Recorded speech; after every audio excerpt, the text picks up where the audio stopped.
Hey Gary, this is Cooper. I'm just going to do a quick overview for you on the Tundra. Since I don't think you're very familiar with them yet, I'll show you what the truck looks like and stuff like that, and I'll show you the Cremax also. So here's the double cab. What I was telling you about on the phone is it does have the TRD package, but usually when you go with a bench seat, they keep them fairly basic.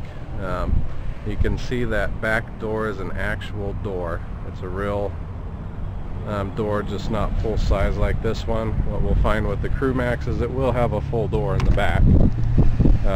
As you can see with the seat up, gives you a lot of extra room in there. Now I'm 6'3" and I fit comfortably in the back of this.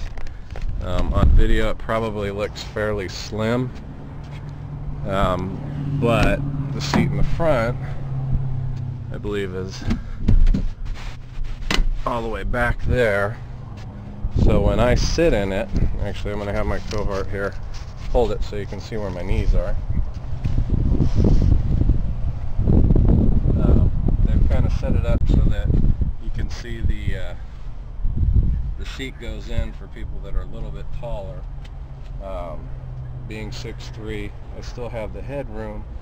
I would need somebody to go up maybe just a 1/4 inch for me to have my knees not hitting, but again I'm 6'3", so if I were to sit up front here, I would actually have my seat right here. So unless you're maybe 6'4", 6'5", 6'6", would you have the seat all the way back like that? So if you're using it all the time, you may want to go with the Cremax, but you end up with a 5.5 foot bed instead of a 6.5 foot bed. From what we were talking about, you may not need the 6.5 foot bed. 5.5 may work just fine. And then the other part of the TRD is you've got the Bilstein shocks in here. A little bit nicer rims, the trail rated BF Goodwrench. This particular one does have a little bit upgrade in the stereo also, so you get the Bluetooth on the steering wheel with the actual volume controls and things like that. This is your shifter. You can actually downshift and upshift here, and then if you wanted to, we could actually replace this with a navigation system again to pump it up just a little bit for you, so it's a little bit nicer. With the seat up, this is your bench seat, and we could add leather to it if you wanted to do that also. And then one thing about them is you're going to find, unless you have the captain's chairs, all those are going to be manual. So you can still do all the same type of things as far as raise and lower your seat, raise the front of it there, that type of stuff, but it's not quite as much as what you have in the captain's chairs. But again, you need a 6-passenger. And then this is you have a little bit of a hard time hearing me because of the traffic, but this is your Cremax. Now you'll notice the bed is a little bit shorter, so that's what you give up when you go with the full-size door in the back, the actual huge mega door I should say.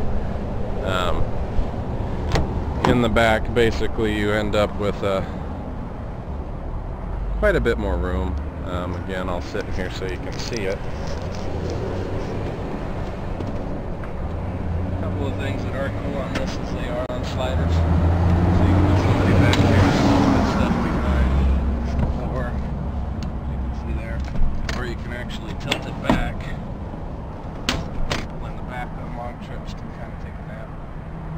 So those two things are pretty cool on it if you don't need the 6-foot bed. So there definitely is a lot more room. This one actually this is pre-owned, but this actually does have your bench seat again. Again, a little more basic is how it comes, but we can add stuff to it if you wanted. And then let me show you this again in the back. So you've got the seat that folds down here. You can fold them down flat like that.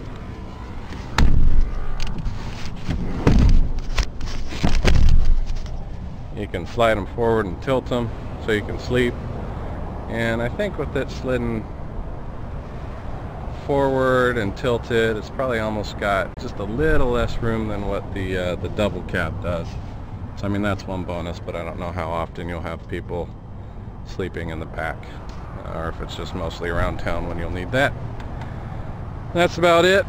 Give me a call and I'm going to check on both of them for you, and we will be in touch.